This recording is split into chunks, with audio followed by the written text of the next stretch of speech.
أستغفر الله العظيم الذي لا إله إلا هو الحي القيوم وأتوب إليه.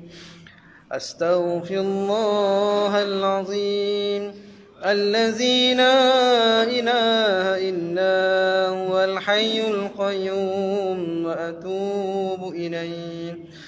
أستغفر الله العظيم الذي لا إله إلا هو الحي القيوم وأتوب إليه. الفاتحة. أعوذ بالله من الشيطان الرجيم. بسم الله الرحمن الرحيم. الحمد لله رب العالمين الرحمن الرحيم مالك يوم الدين إياك نعبد وإياك نستعين اهدنا الصراط المستقيم صراط الذين أنعمت عليهم غير المغضوب عليهم ولا الضالين آمين.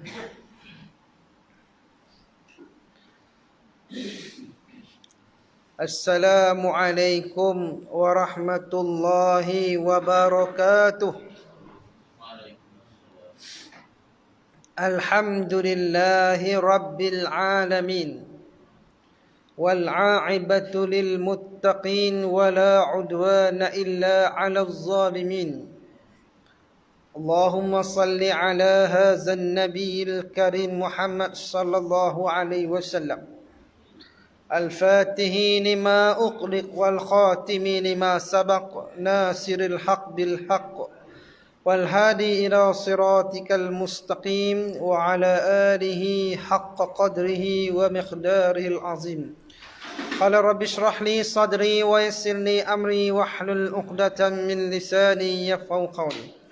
قال سبحانك لا علم لنا إلا ما علمتنا إنك أنت العليم الحكيم ولا حول ولا قوة إلا بالله العلي العظيم أما بعد. قال الله تعالى أعوذ بالله من الشيطان الرجيم يا أيها الذين آمنوا لم تقولون ما لا تفعلون كبر مقتا عند الله أن تقولوا ما لا تفعلون. صدق الله العظيم. Alhamdulillah. Pertama dan selamanya kita bersyukur kepada Allah Subhanahu wa taala. Syukur dengan nikmat Allah Taala yang melimpah ruah untuk kita semua. Bila hujan turun petang, semua makhluk-makhluk bergembira. Bahkan semalam pun hujan, petang tadi pun hujan walaupun sekejap. Makhluk-makhluk Allah bertasbih memuji Allah Subhanahu wa taala, bersyukur, seronok mereka. Kita pun rasa seronok sebab lama tak hujan. Rasa seperti turunnya rahmat dan kasih sayang Allah Ta'ala kepada kita semua. Seronok tak seronok? Pokok-pokok, bunga-bunga hak maklong-maklong. Ibu-ibu duk tanam. No? Bila hujan turun, mereka boleh rasa turun. Rasa yang hujan turun. Rezeki.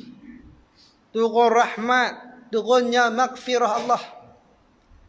Tambah-tambah kita pula tak lama lagi nak bertemu dengan Ramadan Al-Mubarak. Rasa saat pejam celik tata nak jumpa lah Ramadan. No. Bulan lebih lagi. Duk rasa tahun lepas kita pakat tak boleh main mayang belakang. Dia tak rasa macam Ramadan tu. Menganah mayang di rumah pula. Malah baik. Katuk laki pula jenis tak berani penakut di imam. Mayang seorang-seorang. Abang ni di imam, aku tak berani. Dengan di imam bini pun tak berani. Anak-anak pun tak berani. Dah lah kan tuan-tuan lah tepat boleh. Lepas tu tak mayang terus. Minta-minta lah Allah Ta'ala tarik bala ataupun musibah COVID ini daripada kita semua. Amin. Moga-moga turunnya hujan pada hari ini, turunnya juga rahmat Allah Ta'ala, turunnya dengan rahmat Allah Ta'ala dengan mengeluarkan segala penyakit-penyakit berjangkit ini. Amin ya rabbal alamin. InsyaAllah. Allahumma salli ala Sayyidina Muhammad. Nanti bila kena disuruh untuk cucuk vaksin, tuan-tuan nak cucuk ke tak mau? No? Kalau kena cucuk, cucuklah. Tak ada masalah. So duk pikir tentang apa nama lepas duk viral mata tu. Agenda Yahudi lah, campak benda haram dan sebagainya. Tuan-tuan, bukan kerja kita. Kita ada mufti, kita ada alim ulama kita, mereka dah keluarkan fatwa ijtihad mereka bahawa vaksin itu harus boleh. Kita ikut sudah. So duk pening pala nak pergi kaji, nak pergi cari apa semua. Mereka dah kaji siap dah. Kita ikut sudah. Boleh? Yang masalah hak jenis hak tak mengaji ni bingung. Jadi ikut orang. Rokok ni, ulama kata haram lama dah. Dia duk kata hal lain tu. Tapi yang vaksin ulama semua kata harus, dia haram pula. Dan jangan terasa nah. Saya memang suka bagi orang terasa. Hai rokok tu bagi terasa sikit. Allahumma salli ala Sayyidina Muhammad. Sungguh. Kita ikut sudah, kita orang awam. Ulama-ulama ahli majlis fatwa ramai. Di mana keluar dah fatwa kebangsaan, fatwa Mesir pun dah keluar dah kata harus boleh untuk kita mengelakkan ataupun mencegah kemudaratan musibah ini. Insya-Allah dengan berkat alim ulama, insya-Allah taala selamatkan kita semua. Amin. Allahumma salli ala Sayyidina Muhammad. Kita sambung kitab kita, kitab apa nama bimbingan mukmin Imam Khazali rahimahullah taala. Pada muka surat berapa yang jawi? Mana ni? Surat 70. 71. Saya punya 71. 70 lah, kat bawah kan dah. Penawar tu. Baik, Allahumma salli ala Sayyidina Muhammad pada bab tentang rahsia sembahyang dan keutamaannya. Qala mu'alif rahimahullah ta'ala fi Darul Ni'am. Penawar berguna untuk menghadirkan hati.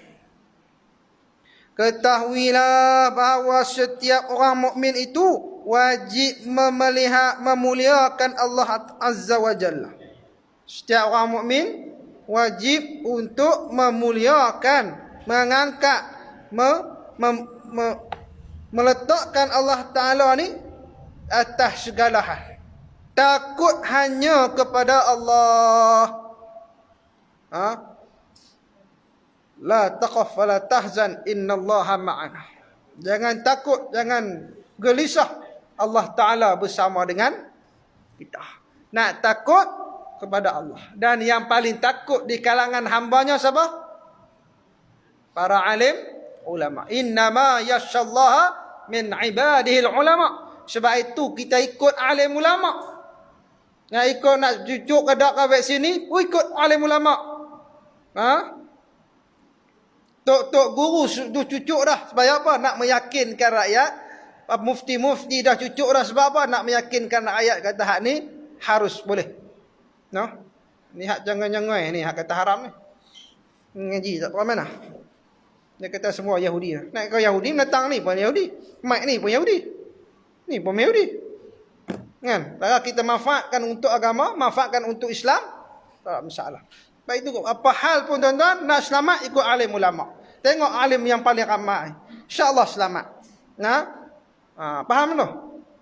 Politik pun macam tu. Nak selamat ikut kumpulan yang paling ramai alim ulama. Setuju? Tak faham lagi? Tak ada kena fikir ni. Berharap hanya kepadanya. Kita hanya berharap kepada Allah. Hubbu apa? Khauf war raja. Khauf takut, raja pengharapan. Pengharapan kita, tawakal kita hanya kepada Allah Subhanahu taala dan sentiasa pula merasa malu terhadap segala kelainan yang timbul. Rasa malu. Al-haya'u syu'batu minal iman. Malu itu sebahagian, sejuzuk daripada iman. Orang yang malu ni, insya-Allah dia selamat. Dia malu nak buat nasihat, malu nak buat dosa, malu nak buat tak ketahuan punca. Ni masalah ada kita ni, orang kita ni dah hilang dah malu. Kadang-kadang rasa bangga, rasa seronok, rasa hebat buat maksiat, bahkan buat viral pula, TikTok pula buat maksiat. Rasa bangga, rasa hebat, rasa dia ni orang yang berani lawan Allah Ta'ala. Dia tunjuk pula. Ni timbul perasaan sombong, takabur, bongkok dalam diri dia. Tuan-tuan perasaan tak? Dalam TikTok, dalam media masa WhatsApp kadang-kadang, ataupun Facebook, dia rasa, golongan-golongan yang merasakan bila mana mereka seperti melawan Allah, mereka bangga dapat lawan Allah Ta'ala. Ingkar arahan Allah. Rasa megah, rasa hebat. Akhir zaman rasa macam tu. Tidak malung. Malung. Dulu orang-orang dulu ni, nak lalu depan orang jantan pun tunduk kepala, tak wadi lengut tu. Lah. Peace. Datang apa tak tahu. Dengan rasa bangga dan sebagainya.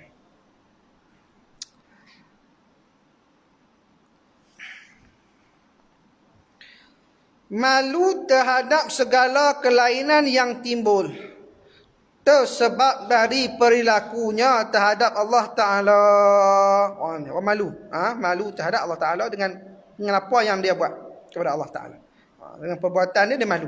Semua perkara-perkara yang tersebut itu haruslah tidak terlepas dari ingatannya. Semua sebut tadi ni. Apa dia? Wajib memuliakan Allah, takut kepada Allah, berharap kepada Allah, malu kerana Allah Ta'ala. Maka perkara tersebut haruslah tidak terlepas dari ingatannya. Maksudnya dia orang yang sentiasa berjaga-jaga, berhati-hati, ingat supaya dia ni sentiasa dekat dia dengan Allah Ta'ala, takut dia pada Allah, berharap dia pada Allah. Sesudah ada penuh keyakinan terhadap Allah Ta'ala, maka keyakinan dia, yakin dia pada Allah Ta'ala, sekalipun kekuatan ingatan itu setanding dengan kadar kekuatan keyakinannya. Maksudnya apa? Ingatan yang dia yakin dengan hakul yakin, dengan sebenar-benar yakin. Kita dengan ilmul yakin.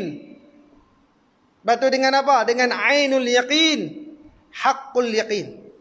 Dengan ilmu kita yakin. Dengan tengok pula yakin tambah yakin. Betul?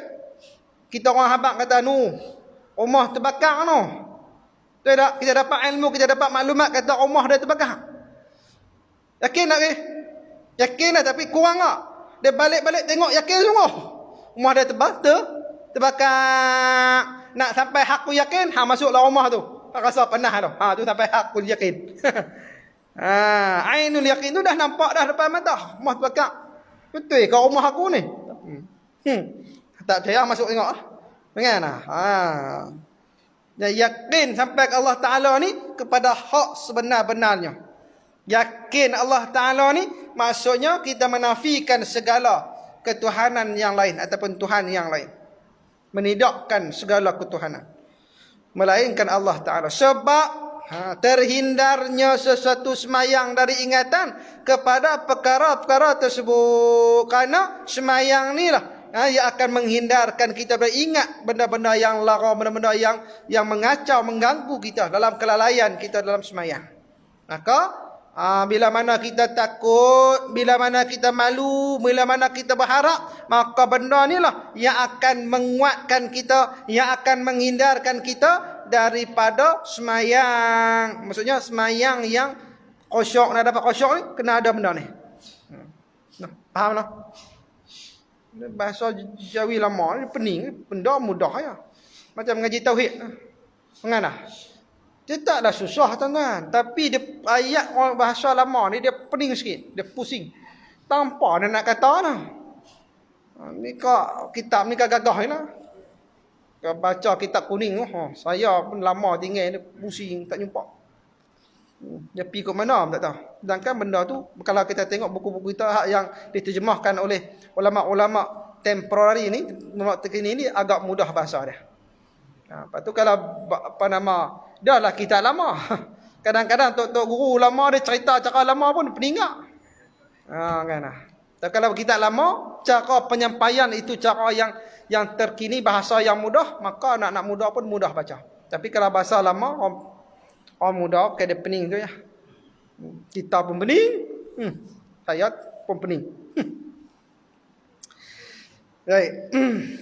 Tiada lain melainkan disebabkan oleh pikiran-pikiran yang bercabang-cabang. Semua semayang kita ada ingat benda lain ni sebab apa? Sebab otak kita ni dia bercabang, dia fikir banyak. Terganggunya hati bila cabang ni, maka ganggu. Dia fikir banyak. Ganggu hati dia, maka kehadiran khusyuk dalam hati tu payah nak dapat. Dan ketidakhadirannya dalam bermunajat, dalam kita nak bermunajat kepada Allah, berarti kelalaian dalam semayang. Sebab itu orang yang semayang ni dia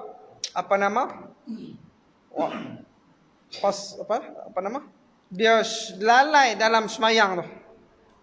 Wailul. Jangan Allah sallallahu alaihi wasallam ayat kan? Tak mai. Paul. Fasalli apa kan ya? Ayat apa? Wailul, kan wailul. Tak apa tak pergi jumpa kita ni. Dia mai tak jumpa.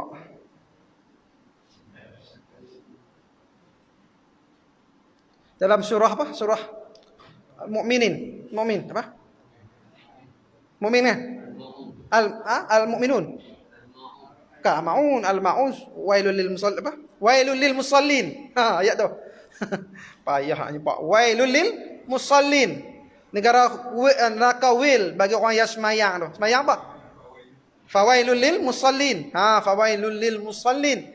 Neraka wil bagi orang yang semayang, iaitu semayang dia lalai. Dia jarang baca dia. Lupa. Tak apalah no. Dan tiada yang menjauhkan kita dari semayang yang sempurna melainkan kerana terlalu banyak fikiran yang datang mengganggu dan mengacau. Sebab itu bila nak semayang ni kita kena lupa habis. Hak mana kita buat hari-hari ni, lupa mengkhususkan, memfokuskan hanya kepada Allah SWT. Sebab banyak benda kita fikir. Payah. Benda ni kita kena latih. Penawar dalam menghadirkan hati itu ialah menolak semua fikiran-fikiran tersebut. Cara kita nak menghadirkan hati tak ada cara lain. Kena tolak habis semua fikiran-fikiran ni. Maksudnya dalam semayang bila mai otak fikir macam-macam ni, kena tolak. Dia sebab apa? Yang kita duk fikir tu ialah benda yang kita duk buat hari tu. Benda hak ganggu kita ni ialah benda hak kita duk fikir banyak. Kita ada masalah, malah semayang lah duk fikir masalah tu. No? Kita dah sabut dengan anak-anak ibu no. Duk rumah dah lah, baru sebek lah, PKP habis dah, boleh pergi sekolah. Tidak sabut dengan anak. Dengan apa nama duk rebut handphone. Kan? Sabut dengan apa? Duk rumah tak boleh buat apa. Kalau ni bila kat sekolah tengok budak je satu ni banyak hak tak kenal huruf. Alif bata pun tak kenal hak. Ke jajah dua ni tak ada lagi baca Quran. Tidak sebelum ni adalah yang baca Quran. Kurang sungguh, maksudnya mereka pun ketinggalan dari segi pembelajaran. Cikgu-cikgu jenuh buat lah online. Kan? Tak apalah. Dan sesuatu perkara itu tidak akan tertolak melainkan dengan menolak sebabnya. Maka hendaklah anda mencari sebabnya dan mengetahuinya. Maka nak selesai masalah tu, hak dok mai sabut, hak dok mai cabang tu kena tahu sebab apa. Kena tahu sebab tu dan mengetahuinya. Tahu apa yang mengacau dan mengganggu kita. Maka kita kena selesaikan supaya tak ganggu kita dalam sembahyang. Saya tak mahu panjang bila nak habis ni. Adapun sebab-sebab kemunculannya pikiran-pikiran yang tidak menentu dalam semayang itu. Sebab apa? Ialah sama ada merupakan perkara dari luar ataupun perkara dari dalam. Sama ada hak kita duk fikir tu ialah berpunca daripada luar. Luar maksudnya apa? Gangguan-gangguan. Maksudnya ni, gangguan-gangguan fizikal kita ni. Kita tengah semayang, anak kita lintah tengah semayang tiba-tiba orang duk menjerit, tengah semayang tiba-tiba tengok tok imam, kan? Tengok tok imam apa nama siapa dia tok imam, di gangguan-gangguan yang di luar dan gangguan-gangguan dalam otak hak duk sedia kita duk fikir lah. Gangguan-gangguan hati, gangguan-gangguan hak kita duk cabang dalam kepala otak ni. Fizikal ni maksudnya gangguan luar kita, itu bila semayang kat rumah ni banyak gangguan. Anak riau lah, tok lelaki buka radio kuat-kuat lah. Mengana? Ini semua gangguan-gangguan luar. Dan gangguan-gangguan dalaman, gangguan-gangguan yang main kacau kepala otak kita. Hak kita duk fikir, hak kita duk selesai masalah, duk timpa kepala tu, maka ada gangguan-gangguan dalaman. Perkara-perkara dari luar itu seperti sesuatu yang didengar oleh telinga tu. Dengar muzik, dengar orang jerit, dengar jatuh pen macam-macam ataupun dilihat oleh mata. Duk tengok apa? Tok imam contohnya tok imam tak betul ataupun apa nama tengok kucing lintah dan sebagainya. Anak lintah dan sebagainya. Tengok tulisan apa nama makmum kita kan. Itu semua gangguan-gangguan. Hal serupa ini boleh menarik perhatian kita kepadanya. Semua gangguan itu boleh tarik kita. Lalu perasaan kita pun tertumpu kepadanya dan terpengaruh dengannya. Maka hak tu yang kita duk fikir. Sebab apa? Terlintah. Kita duk jaga lah. Tiba-tiba duk lintah kak. Kucing jatuh. Kita lah tak mau fikir. Terfikir. Bunyi apa jatuh? Mana? Gangguan-gangguan tu. Baik, Allahumma salli ala sayyidina Muhammad. Lalu perasaan kita pun tertumpu kepadanya dan terpengaruh dengannya. Dari situ kita boleh dibawanya dari suatu fikiran kepada fikiran yang lain. Dan maka bila ada mai satu dia fikir lain pula. Kita nak kembali kepada fokus semayang tu kadang-kadang lambat tu. Dia kali lalu lupa dekat. Kali tak aku baca tak tahu Fatihah. Kan? Sebab benda-benda ni yang ganggu ni. Dia akan main daripada satu asalnya kucing jatuh. Tiba-tiba anakku duk pesan kata dia nak beli. Dia nak kucing. Aku nak kena pergi beli kucing Turki. Mahal 1,000. Dia main kot tu pula. Lepas tu aku nak ambil duit mana pula? Jabang kot tu pula. Dia kek. Maka lambatlah habis otak tu. Habis mayang pun dia tak tahuan. Habis mayang pun dia masih lagi duk fikir dalam semayang daripada awal sampai akhir. Pernah tak itu? Pernah kan? Ibu-ibu kan? Tambah ibu-ibu pula lagi banyak masalah kat rumah. Bayang kat rumah pula kan? Kain tak basuh lagi. Sikap sat lagi ikan nak kena basuh. Nak kena masak. Kerja rumah anak tak tengok lagi. Tak ni dia fikir. Lagi nak buat pas mayang dia plan lah. Dia nak atok plan nak buat kerja dalam rumah tu. Dalam mayang. Dia tak malung. Dah tak mengaku lah. Habis mayang satgi aku nak buat apa? Satgi aku nak sapu sampah. Lepas sapu sampah satgi aku nak kena pergi beli ikan. Lepas tu pula fikir aku satgi nak kena tengok. Nak kena pergi ambil anak. Lepas tu dia susun tu program. Hak laki main waktu lah. Hak laki dia tak fikir tu kan. Dia fikir hak lain bah. Lepas ni aku nak pergi mengai. Boleh pergi mengai lah lepas ni. Baik.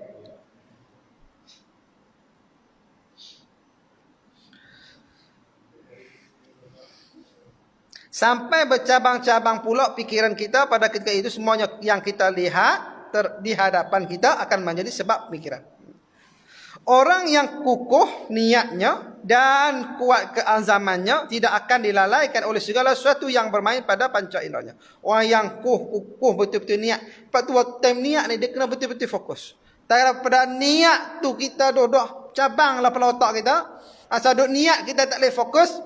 Kadang-kadang Allah saja aku mayang apa? Tak tahu keluar mayang nak mayang maghrib tak tahu keluar isyak. Betul tak? Lepas tu Allahu akbar. Isyak Allah. Dia akan cabang daripada awal masa niat tu dah lari dah.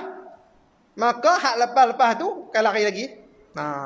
Dia kena fokus dan keazaman dia. Memang dia kena otaknya kena mengawal supaya tak lari daripada matlamat solat itu sendiri. Akan tetapi si lemah tentu sekali panca inderanya akan mengembara kepada berbagai-bagai pemikiran ketika itu. Orang yang lemah, orang yang sudah duk buat maksiat, dia akan otaknya ni dia akan terbang mata, pikat mata. Penawar kepada penyakit inilah dengan memutuskan pemikirannya dari segala sebab-sebab itu.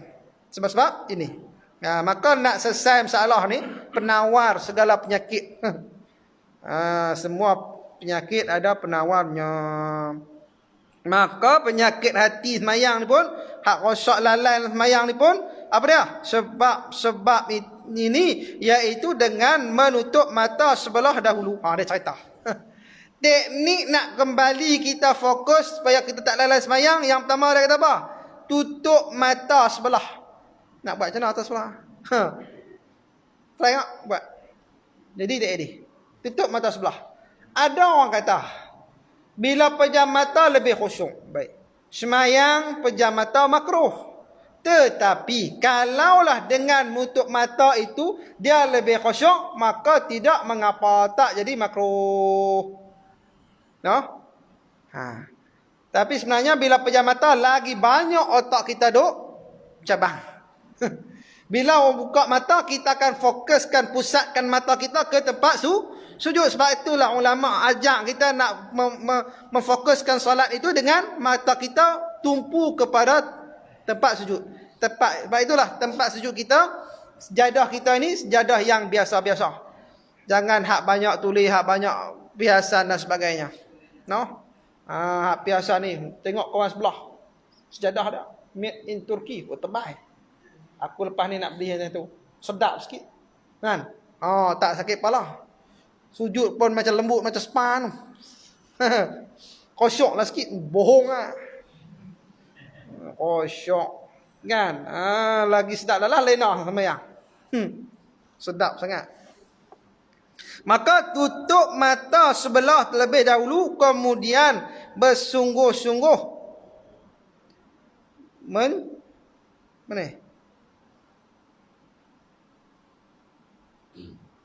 Dia kata apa? Kemudian apa? Bersungguh-sungguh. Bersungguh-sungguh mencoba. Dia kata kemudian bersungguh-sungguh mencuba meletakkan ke belakang semua yang mungkin mengganggu panca inderanya. Maksudnya apa? Tutup mata sebelah. Lepas tu bersungguh-sungguh mencuba meletakkan ke belakang. Kadang-kadang ngemayang lah. Dia tak handphone, dia tak kunci. Penuh depan tu. Dia tak dompet dia, dia tak berang. Maka dalam kadang-kadang hak tu benda tu yang akan ganggu kita. Maka kata benda hak boleh ganggu panca indera, telinga, mata, semua ini kita cuba nak elak. Fokus. Sebab itu mayang ni kita mayang di masjid, mayang surah. Sebab tak banyak gangguan. Di rumah banyak gangguan. Kadang-kadang anak buka lagu lah. Kan? Buka TV lah. Tengok macam-macam. Kalau boleh di rumah ni ada tempat solat. Kalau semayang sunat lah. Memang bagi ada tempat solat. Tapi Ustaz, kami muhtaman. Bilik pun ada 3 anak 10. Kan? Mana nak ada tempat solat? Maksudnya di ruang tamu tu bagi ada tempat hak kita duk selalu solat dengan anak-anak kita. Yang tidak ada depannya gangguan-gangguan, gambar-gambar dan sebagainya. Ni ke tempat semayang, depan penuh gambar nikah, gambar anak konvo. Hak tu duk fikir, masa semayang duk kelangut. Wah, anak aku konvo, seronok bangga. Dalam semayang duk boleh syok seorang-seorang. Nah, sebab apa? Mata tu dia tengok macam-macam benda. Baik. Seterusnya dia mencari tempat yang berdekatan dengan tembok. Baik, itulah semayang tu kita mesti ada tembok. Kalau boleh ada tembok lah supaya tidak ada depan tu halangan-halangan ataupun benda-benda yang mengganggu kita dalam solat. No? Allahumma salli ala sayyidina Muhammad. Supaya dalam sembahyang nanti ruangan di hadapan tidak terlalu lapang untuk dilihat oleh matanya. Maksudnya dia bila kita depan kita tembok, maka depan tak banyak benda hak kita boleh ganggu kita. Kadang-kadang tak apalah kita kata lapang lah. Depan tu ada kursi, ada meja makan, ada TV. Walaupun TV itu tutup, dia akan ganggu kak. Kalau boleh, biar ada tembok yang kosong. Kadang-kadang kita semayang ni pun ganggu ni. Kita dah baca innas salata takan al mu'minina kita mu'minina kitaban mawquta. Kita dah fikir apa makna dia pula. Waktu lain haram tak baca pun. Tengah semayang nak baca pun. Kan? Kita dah fikir kok ni lawa ni. Dia di mana? Dia fikir. Kalau boleh biar kosong, tidak ada benda yang menyebabkan mata kita boleh tertumpu pada dia.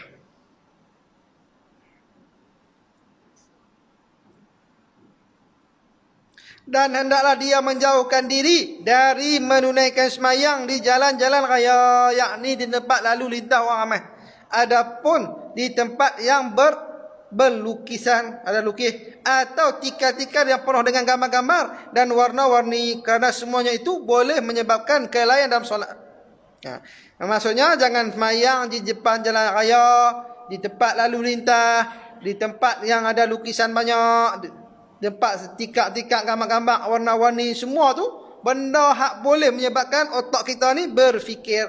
Otak kita ni boleh melalaikan kita dalam solat. Adapun sebab-sebab kebatinan pula, dalaman pula, maka yang demikian itu adalah lebih hebat lagi. Orang yang bercabang-cabang perhatiannya dalam persoalan-persoalan keduniaan, tentu sekali pemikirannya tidak tetap. Ni sebut. Dia fikir apa? Dia tak fikir hak bangku sekeliling ni, hak luar ni. Tapi hak dalaman dia pun dah bermasalah. Otak dia memang duk fikir benda dah. Dia kerja, dia akan fikir kerja dia. Ganggu apa masalah dia. Benda ni yang menyebabkan seseorang itu lalai dalam solat dia. Ataupun menumpu kepada sesuatu perkara yang tertentu, malah ia akan mengembara dari satu tempat ke tempat yang lain. Dia akan sayangnya kita duk fikir bab anak nak menikah, lepas tu sampailah dia nak menikah pula. Boleh faham tak tu? Anakku yang menikah, aku pun teringin nak menikah seorang lagi. Nak maklum noh, jangan bagi noh. Nak menikah bagi mati maklum dulu. Tu menikah. Boleh menikah maklum noh. Kalau wani try lah. Kena warning gitu. Tak contohlah noh, benda boleh. Baik, malah ia akan mengembara dari satu tempat ke satu tempat yang lain. Cara untuk mengekang.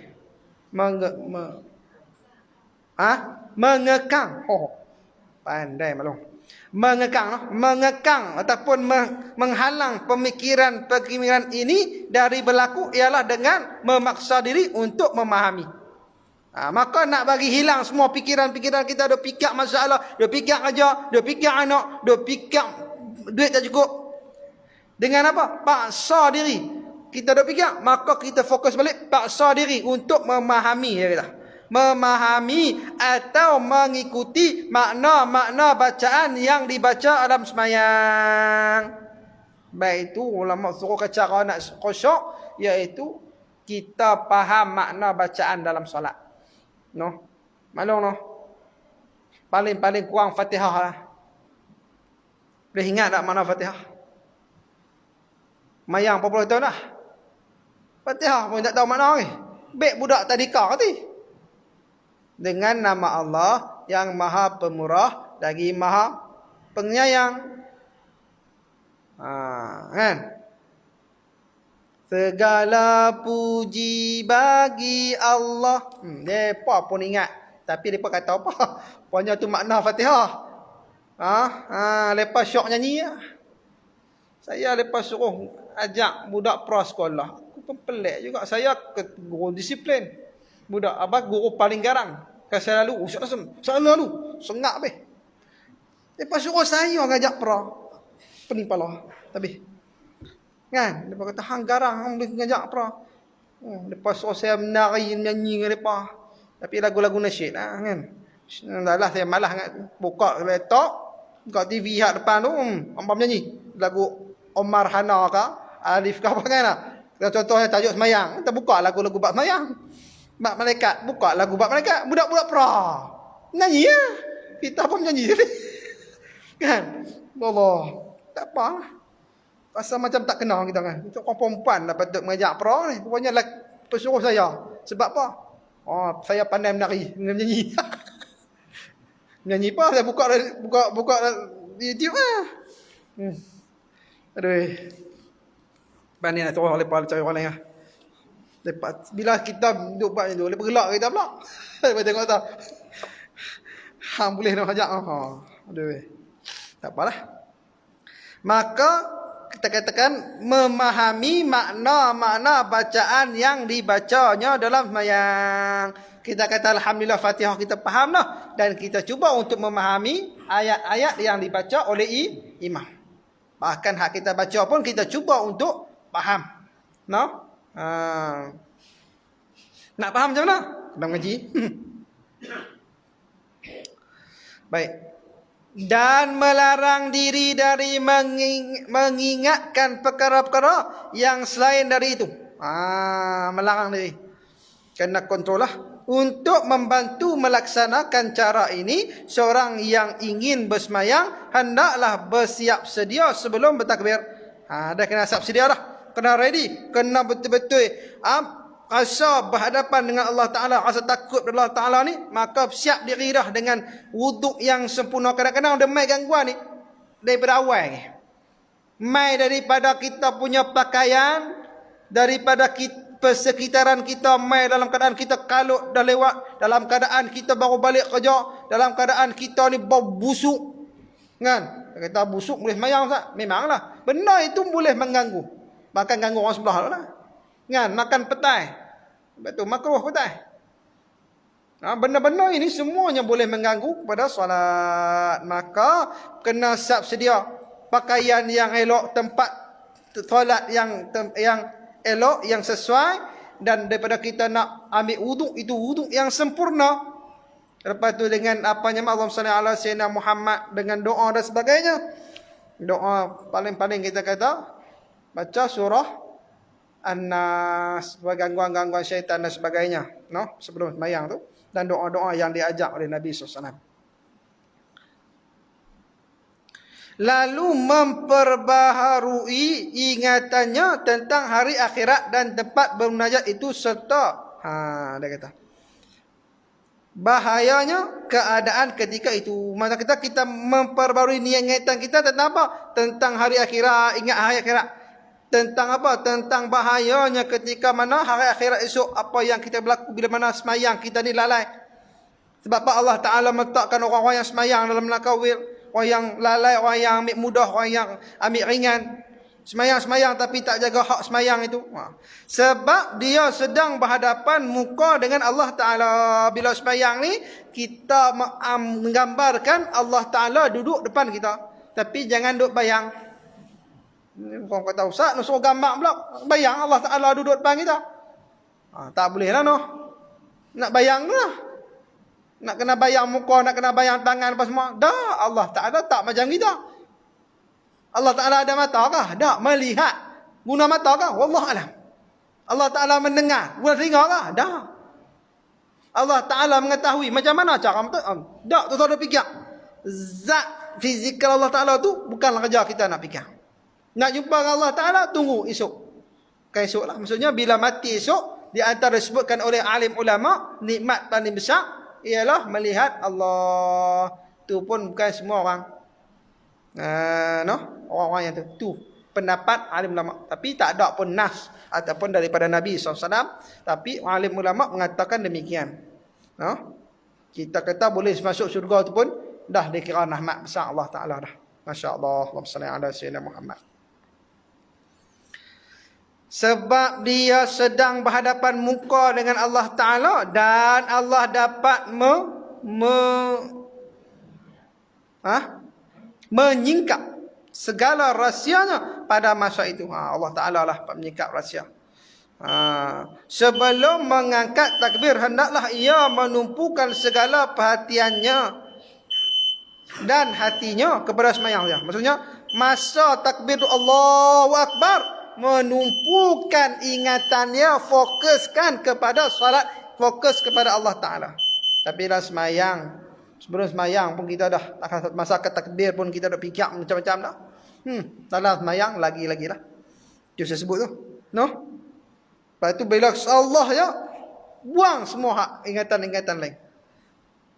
Penumpuan. Kadang-kadang dalam kita nak kata takbir tu, dalam keadaan kita kelang kabut, dalam keadaan kita tak tenang, dalam keadaan kita tak selesa, dalam keadaan kita ini banyak benda kita nak buat, benda kita duk kalut, sehinggalah kita tidak fokuskan kepada solat itu sendiri.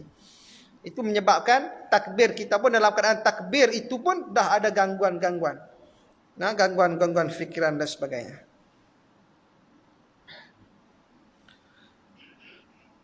Dan jangan sampai ditinggalkan sesuatu tempat pun dalam hatinya itu untuk dipengaruhi oleh perkara-perkara selainnya.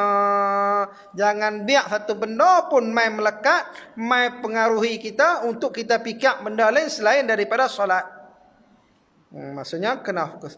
Tuan-tuan, bila kita duk ingat benda lain, cepat-cepat kita fokus balik dalam sembahyang. Sebab itu jangan pejam mata, tumpuan kita hanya tempat sujud. Bila kita kembali, bila lari sikit, kembali kita fokus tengok tempat sujud untuk kita faham kita bacaan-bacaan kita. Paling mudah Allahumma salli ala sayyidina Muhammad. Baca bacaan rokok, bacaan sujud, bacaan tahiyat awal, hak tu kita boleh ingat. Mungkin Quran kan, surah-surah kita tak boleh ingat makna dia, kita tak tahu makna dia tentu. Cuba fahami bacaan-bacaan dalam rokok, bacaan dalam sujud, dalam i'tidal, dalam tahiyat awal, dalam duduk antara dua sujud. Bagi tahu makna tu, supaya masa tu pun kita tak lari fokus kita daripada Allah Subhanahu Wa Taala. Tapi kadang-kadang lupa orang tu. Sujud dah, jadi sujud dah.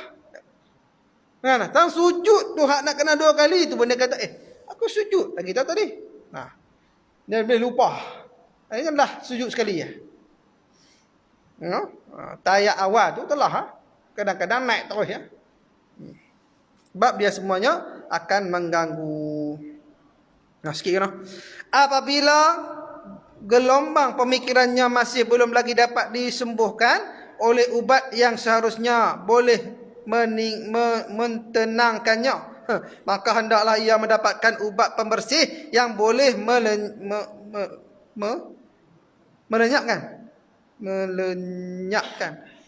melenyapkan pangkal penyakit yang bersarang dalam dasar urat sarafnya. Kena cari ubat lah, kata. Haruslah ia segera memperhatikan apakah yang memalingkan dirinya dari kehadiran hati tadi. Kena apa? Segera memperhatikan. Maksudnya kena tahu punca dia. Baik. Tidak syak lagi. Sesudah itu, akal fikiran itu akan kembali pada tugasnya. Maka, bila kita dah fokus balik, maka dia akan ke otak kita, akal kita akan kembali kepada mengkhusyukkan untuk solat. Dan ketahuilah ia bahawa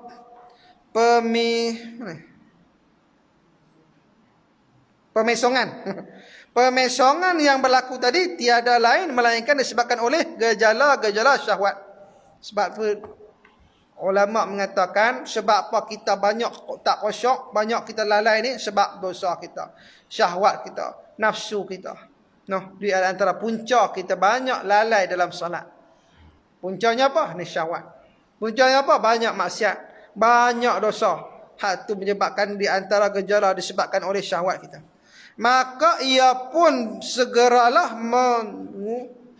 mengutuk dirinya dengan mencabut segala syahwat-syahwat itu dari dalam dirinya serta memutuskan semua perhubungan diri dengan syahwat-syahwat itu. Maka kita kena segera tutup pintu-pintu syahwat tersebut dan memutuskan semua hubungan-hubungan, semua benda hak boleh dikaitkan dengan syahwat. Allahumma salli ala sayyidina Muhammad. Tuan-tuan faham tak? Maklum, faham tak? Duk pusing itu. Dia cerita dia mudah ya. Tapi kita pun tahu. Cuma kita tak memberikan perhatian dalam solat kita. Mudah ya, kita tak berikan perhatian kita dalam solat. Ada sebuah riwayat yang diceritakan dari Rasulullah sallallahu alaihi wasallam bahawa baginda pernah memakai baju bersulam yang diberikan kepadanya oleh Abu Jahmi. Lalu baginda semayang. Sebaik-baik selesai saja semayang, bersegeralah baginda menanggalkannya pula seraya bersabda, kembalikanlah baju ini kepada Abu Jahmim, sebab ia melalaikan saya dari semayang tadi, dan tukarkan dengan baju biasa saja, yakni yang tiada bersulam. Dengan semayang baju hak bersulam, baju yang cantik, baju yang sedap itu pun dah melalaikan. Sebab apa? Oh, dia fikir sedap lah baju ni. Sebab baju-baju yang biasa dia tak fikir sebab dia pakai baju biasa. Tetapi bila Rasulullah itu seorang sahabat ni telah menghadiahkan pada Nabi SAW satu baju daripada Yaman. Kalau kita tengok dalam kitab Syama'il Muhammad ada sebut. Nabi ingat Nabi terima hadiah tapi tak terima sedekah. Tak boleh terima zakat, tak boleh terima semangat. Tapi saya boleh terima semangat untuk pondok saya. Oleh itu jangan lupa bagi semangat. Kesimpulannya. Sebulan RM1. Boleh? Belum? Jadi berapa bulan tak main? 2 bulan kan? RM2 bagi kat saya. Tak bagi berdosa. Alhamdulillah surau kita pun dah siap. Budak-budak pun kuih ramai dah 60 orang. Junuh kepung. Lepas tu lah ni fokus insya-Allah ada Mbak Allah nak bagi tanah untuk Mahat Tahfiz lil Banat perempuan. Tak jauh daripada pondok . Lepas tu pula nak kena siapkan bangunan smiti, bangunan Mahat Ibnu Umar 2 juta. Saya hanya minta kat tuan-tuan solat bulan RM1. Mampu tak mampu? Kan susah. Mampu tak? InsyaAllah sebulan RM1. Tak mampu saya diskaun sebulan RM2. Okey? Tak boleh juga sebulan satu duit. Tak boleh juga saya hidup lah. Baik, Allahumma salli ala sayyidina. Ya usahalah insya-Allah. Banyak nak kena fikir. Bila banyak fikir tu lah semayang kadang-kadang duk fikir macam mana aku nak cari duit. Macam mana nak pergi siap. Tu yang kadang-kadang tu. Bila banyak benda hak kita fikir, benda tu yang kadang-kadang menyebabkan solat kita tak khusyuk. Tapi tuan-tuan bila kita semayang berjemaah, kita semayang kat surau, semayang masjid dan sebagainya dalam keadaan yang tenang, asal lazat semayang, asal apa? Asal halawatul iman. Asal sedapnya, lazatnya semayang, lazatnya iman. Asal seronok, asal sedap. Sebab apa? Kita memfokuskan kita dalam semayang. Nabi SAW pun kerana baju saja menyebabkan dia kata boleh melalaikan dalam solat dia. Tu Rasulullah, kita macam-macam lah kan. Beli jubah yang rasa seronok lah. Jubah sedap. Orang bisa orang tegak jubah kulawah. Tu baru jubah. Allahumma salli ala sayyidina Muhammad. Tuan-tuan insya-Allah lah. Kita cuba untuk jaga salat kita supaya kita insya-Allah bila hadapan Allah Taala kita diterima segala amal ibadah kita. Amin. Amin ya rabbal alamin. Allahu a'lam bis-shawab. Dah ada mesyuarat dah. Allahu akbar. A'udzubillahi minasyaitonir rajim. Bismillahirrahmanirrahim. Alhamdulillahi rabbil alamin wassalatu wassalamu ala asyrafil anbiya'i wal mursalin wa ala alihi wa sahbihi ajma'in. Allahumma ij'al jam'ana hadza jam'an marhuma wa tafarraqana ba'dahu tafarraqan ma'suma. Allahumma ifaqihhu fid din wa 'allimna ta'wil wa ihdinas siratal mustaqim. Siratal ladzina an'amta 'alaihim minan nabiyyin was-siddiqin was-syuhada'i was-shalihin wa hasuna ulaika rafiqa ya arhamar rahimin. Rabbana atina fid dunya hasanah wa fil akhirati hasanah wa qina azaban nar. Wassallallahu ala sayyidina Muhammad wa ala alihi wa sahbihi ajma'in walhamdulillahi rabbil alamin. Allahu a'lam wa billahi taufiq wal hidayah. Wassalamualaikum warahmatullahi wabarakatuh. Takbir.